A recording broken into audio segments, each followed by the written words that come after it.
If you think about the human body is getting sick, and maybe one of the first symptoms is a headache. So you take some Tylenol and it will help with that headache. But the body is still sick. It's just masking the symptom. The analogy in recruiting is, okay, you've got this position that's turning over all the time. Sure, we'll fill it all the time for you because you're paying us fees, but it's not addressing the reason why. In a nutshell, the solutions that we provide are valuable to a business no matter what cycle they're in. Like, everyone automatically thinks they're getting a job order or a new contract or a client is the only way to measure success in a sales activity. But we break it down way, way further than that. Welcome to The Growth Switch, the podcast where we explore the strategies, struggles, and breakthroughs of bold business leaders. I'm your host, Jules Fox, growth strategist and lead content creator at Aries Media. I'm here to uncover how today's top brands are scaling, overcoming challenges, and unlocking sustainable success. Now, for those of you just tuning in, Aries Media helps grow successful brands with comprehensive, hands-on support for sales, business development, and performance marketing. Go ahead and drop growth into the comments if you want to learn how to do that. Now, today we are fortunate enough to have Anthony Theodoros on the podcast, and he is the founder and CEO of the Theodoros Group, and he's a self-described relationship guy. He's transforming a recruiting firm into a multi-service powerhouse spanning staffing, HR consulting, and M&A advisory. These things all live in harmony. We're super excited to have you on the podcast. Anthony, welcome. Thanks, Jules. Really appreciate the invitation. I'm excited to be here. Yeah, for sure. So, all right, I got to know, what is your backstory? How did you get into recruiting for starters? Yeah, it's an interesting story. I don't think anyone ever grows up saying they want to be a recruiter. I think probably every recruiter falls into that role. I actually went to law school. I was doing a double degree, business law and some criminal psychology. Got 3 years through law and interned and absolutely hated it. So panicked, went back to the university I was at and said, what do I do? And they said, well, you have enough credit hours to graduate. So I graduated with like what they call a justice intelligence degree, and then had it translated to business management when I moved from Australia to the US. When I graduated, I had a phone call from my cousin, first cousin of mine, and he said, hey, I work for Kelly Services. We've got a job in recruiting and we think you'd be great for it. Would you like to interview? And I said, sure, mate, let's go. Hung up the phone and said, what the heck is recruiting? Had no idea what it was, but I had already accepted the interviews. Went over to the interview. He was good friends with the branch manager. Of course, I got the job. And that was in 2006. And I've never looked back since 2006. Definitely the relationship guy. I'm a people person. There's the big human in the word human resource. And I think that's kind of the ethos of the company. We started as an executive search firm, but we kind of really evolved. We kind of rebranded as a business consulting firm now. Part of that is, the way I like to describe it is, if you think about the human body is getting sick, and maybe one of the first symptoms is a headache. So you take some Tylenol and it will help with that headache. But the body is still sick. It's just masking the symptom. The analogy in recruiting is, okay, you've got this position that's turning over all the time. Sure, we'll fill it all the time for you because you're paying us fees, but it's not addressing the reason why. So What we realized is the HR consulting practice can address the root cause of why that role was turning over to prevent it from turning over. So the HR consulting, if I use the medical analogy again, was the antidote to the disease, not just the Tylenol to fix the symptom. So we reverse engineered out of recruiting into HR consulting. And then we actually got asked by business owners, hey, can you help us sell our company? Can you help us acquire? And we kind of fell into M&A advisory. We don't come at it from a financial capital perspective. We come at it from a human capital perspective, what we call people, systems, and process. So we have a pre-readiness plan that gets a business ready to sell. And then we have a 100-day post-merger integration plan that helps integrate the two entities from a people perspective. And so that's the connection through the HR value chain. Yeah. And that actually makes a lot of sense.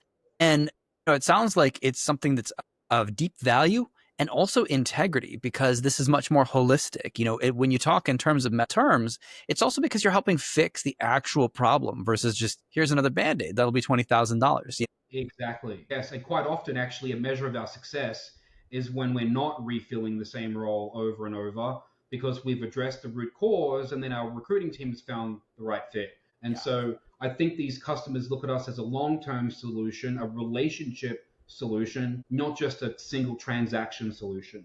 And that's where we want to be. We care about our clients spend with us over 20 years, not just a single transaction. Yeah. And that actually then translates into mergers and acquisitions as well. A lot of times people want to work with somebody they've already had a good experience with.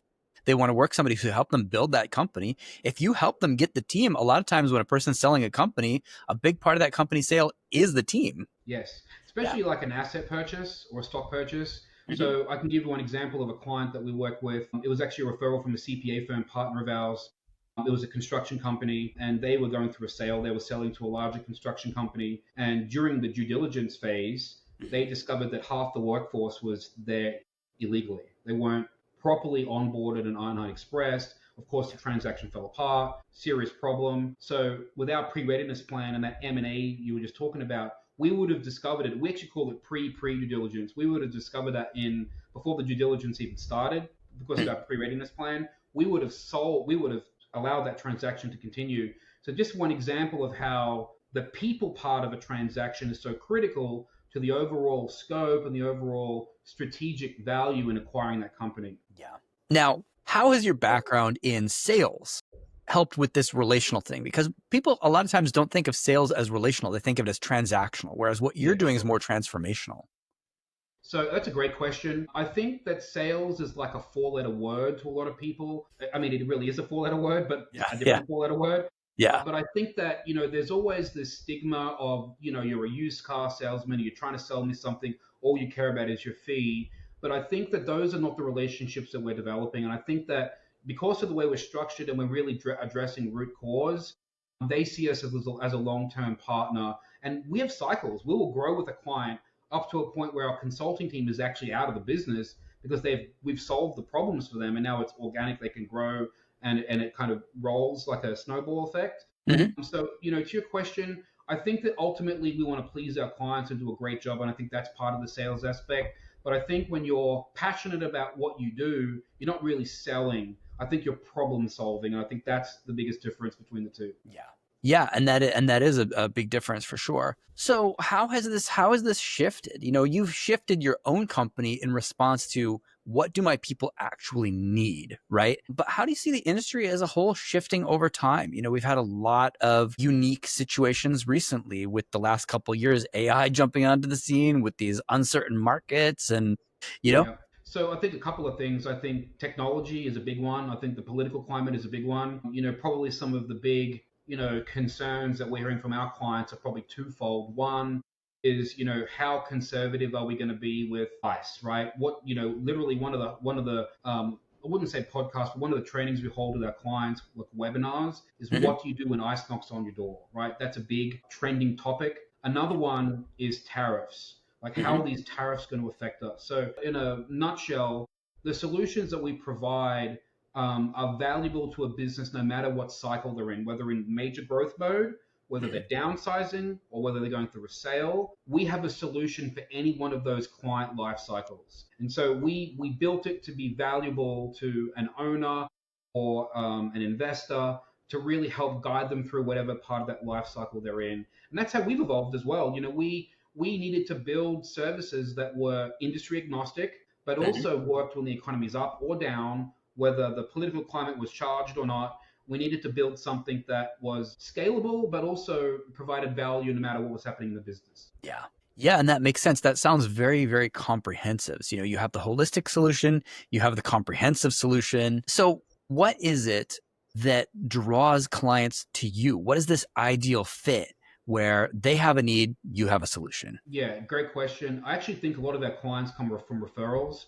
We have a formal affiliate referral program. Oh, wow. And we have a revenue share program with certain partners where if they bring a referral to us, they can benefit from that referral. And so we get a lot of referrals that way. We also have a business development team for more colder outreach. But I think where we've had success is where we take what we know as a problem in a specific industry, and we don't just say, hey, here's the solution and here's the price. We actually show them how we solved it and the value that it creates. And quite often enough, if the company has enough of a pain point in that area, they're talking to us about the solution. And that's kind of how we've evolved. Yeah. I mean, that makes sense. Is like, I think a lot of companies think, what should we sell? What do we think people want? And ultimately it's them having a thought experiment about what they think a person wants. Whereas for you, you're like, what has this person actually asked for? What is Yes. this actual real problem that they have that we are going to be solving, which is completely different. It's actually a term called solution selling. Hmm. That's what the actual term is called when you're selling a solution. So it's not just, hey, Anthony, here's the problem. What do I do? It's, hey, we recognize the problem, or we can forecast the problem because it's trended before and we've solved the problem. We can see what the, I guess, the indicators of the business are. For example, turnover is a really good one. Losing staff to a competitor because of compensation, audited by the Department of Labor, a federal lawsuit, EOC, all these things we can talk about, and then we can build a solution to solve the problem. And, again, we're not attorneys. We don't provide legal advice. Mm-hmm. How we coin it is we call it best practice. We will provide you with the best practice. Yeah. Now, yes, it may cost some money to get best practice, but it will pay for itself over a long term. Yeah. Yeah, absolutely. And also it's interesting that you have this revenue share model because you say, okay, this company has a problem. Instead of we are the solution, other companies who you work with can be a part of that solution as well. It's more like bringing everyone together, this virtual site, like a rising tide lifts all ships, Yeah, I'm a big giver's gain guy, right? I believe the more that I give, the more that I'm gonna gain. Mm-hmm. So, networking, I think quite often, junior salespeople come into a networking event thinking, what can I get from everybody, not what can I give to everybody. And I think that the revenue share enables us to return some of that revenue back to our referral partners. Mm-hmm. And we take it a step further than that, Jules. Mm-hmm. We have some clients that can't or won't accept cash revenue from us. We will they just ethically can't. They're in an industry where they can't split fees and it's illegal. So, Yeah. Right? So what we actually do is we can take that revenue and we can donate it to a charity of their choice in their name. Mm. So it's not just about capitalists making money. We have a community-based program where we can actually defer those funds to a charity, a church of their choice, if that's what they want, and it'll be in their name. So another way we can kind of give back to the community. Yeah. So what's your vision of scaling your company, and not just in terms of economics, but in terms of impact? Because it sounds like you're having a big impact on all these companies that you're working with. Yeah, I think that's a great question. I think it comes back to your original comment about AI, and I think there's always going to be a place for AI in these emerging markets. But at the end of the day, to your point about scaling, we want to bring the human part back into acquiring clients and servicing clients. We don't want the robot call. We don't want the virtual assistant that's a technology piece. We want, every time we pick up the phone, it's a person. And we want to continue to push how important the people part is. I mean, human resource has the word human in it for a reason. And so we want to continue to focus on what people do really well, not just what technology can do really well. Yeah. Yeah, absolutely. And you've talked a lot about cold calling on social media. And it's interesting to have that perspective of wanting to be genuine and authentic and human, and also doing cold calling, which some people have that taboo, that stigma of like, cold calling. Tell me how that meshes together in your world. Yeah, I mean, first of all, if anyone's ever done any cold sales before, the way that you can motivate a sales team to cold call, which is a very difficult thing for people to want to do, is you motivate them through what success looks like. Like, everyone automatically thinks that getting a job order or a new contract or a client is the only way to measure success in a sales activity. But we break it down way, way further than that. So how we measure success in a cold call, of course, we'd love a contract signed or a job order. That's the ultimate measure of success. But an agreement to meet with you is a measure of success. An agreement to see your rates is a measure of success. An agreement for a future meeting is a measure of success. So now what we can do is we can say to our sales team, you don't just have to sign $1 million deal to be successful in your role. We have these other categories to where we will celebrate the hard work that you put in. And what it does is it changes the feeling. It's this whole, I don't want to be rejected. I don't want to fail. I don't want to lose my job. I don't want to be the bad person.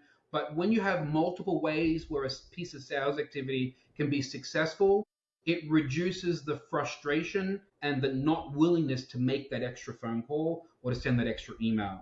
So we really celebrate a lot every success. It doesn't always have to result in a big sale to be successful. Yeah. So how are you going to scale these wins? How do you scale not just cold calling, but how are you going to scale wins? What do you project for the next 12 months, for the Theodoros Group? Yeah, we probably have capacity for another 14 clients. And then we're probably looking to add staff. Right now we have 18 staff and about 18 staff in 2 states, I think, at the time of this call. We would probably start recruiting on 12 new clients coming on board. To give an example, some of our revenue share partners have 4,000 or 5,000 business clients. So getting 1% of one of those clients, I mean, you're doubling your size immediately. So it's as simple as, if we've got 25 revenue share customers, how do we get 10 from each one? Well, we're going to quadruple in size, and we would have to quadruple our staff. So we have company metrics on what a fully max capacity is for our consulting team, and what our max capacity is for our audit team from the recruiting side. And as soon as we hit each trigger or each milestone, then we pull the trigger on hiring somebody. So we just want to continue to hire the right people is our strategy, and then leadership get out of their way and let them do what they were hired for. Yeah, absolutely. So say you had a thought exercise, say you had a magic wand, right? And you could just get rid of the one thing that's blocking that growth. What's the one thing in your way that's stopping you from doing that 4X in that next year? Yeah. It is purely time. I don't have enough hours in a day to be able to talk to the volume of prospects coming through the door. And what we've realized as a leadership team is I have to train certain segments on leadership to be able to have those initial meetings. It's not just the owner and the founder that they're buying. And so that is probably our greatest weakness, but our single biggest opportunity right now is to empower leadership and train them in the way where they can hold that first line conversation with a $50 million law firm or a $100 million CPA firm and have the same quality of delivering our solution to them as I do. Yeah. When we do that, now we're going to 5x because we can book 5 times the meetings. So that is a strategic goal for us over the next 6 months, is to empower leadership and get them trained so that they can start to hold more of these first round meetings than just me. That'll solve the time constraint. Yeah, absolutely. And cut yourself a little break, take a little breather, I don't know if I'll ever take a break. I love being busy. This is one business we own. We own another business. We have a rental. We own a bunch of rental properties. So if I'm not on a call to the CEO of an organization, I'm fixing a light socket at a house with my hands. So yeah, I think there's never really a dull moment in my life. And I love it that way. We all work hard, we play hard, but I think that, I think being able to, I already have a great team, so we already delegate very well. But I think it's that client acquisition piece is the next progression. Yeah, absolutely. So how can those clients find you? How can they interact with you? How can they work with you? Build this holistic, comprehensive support network? Absolutely. Let me share a couple of email addresses and our website so that, everybody can join. Probably the fastest way to get through to us is sales@ttgway.com. If it's a recruiting requirement, search at ttgway.com. And then our website is www.ttgway.com. You can search for the Theodoros Group, or you can search for my name, and we'll pop up. And that would be a great way to look at all of our service offerings. Okay, yeah, fantastic. For all the viewers and listeners of this podcast, that's going to be right down below in the show notes. You are one click away from connecting with Anthony. Anthony, thank you so much for your time and expertise. I appreciate you having you on the show. Jules, the pleasure was mine. Thank you for the invitation, and thank you for letting me tell you a bit about our company.